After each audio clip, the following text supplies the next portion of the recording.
Your last name ain't change. I gotta give to your Virgo. Just sell you off the chain. Jump the broom, I know he wanted fame. Houston, we got a problem, man. I can fix this like we're in plan. I still sip Chris out, follow no trends. Beyond words, that's beyond thoughts. I should say, this my fault.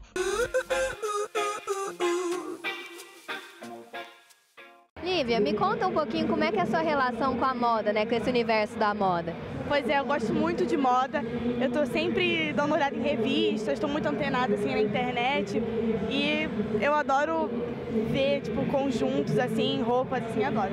E como que surgiu essas oportunidades, né, de começar a desfilar também?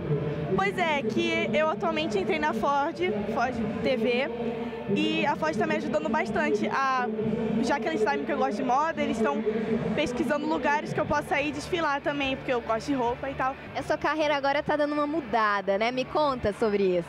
Pois é, agora eu tô na próxima novela das 6 e eu tô muito animada. Aproveita e manda um abraço pro pessoal de Goiânia que tá te assistindo. Tá bom. Goiânia, ó, um beijão pra vocês.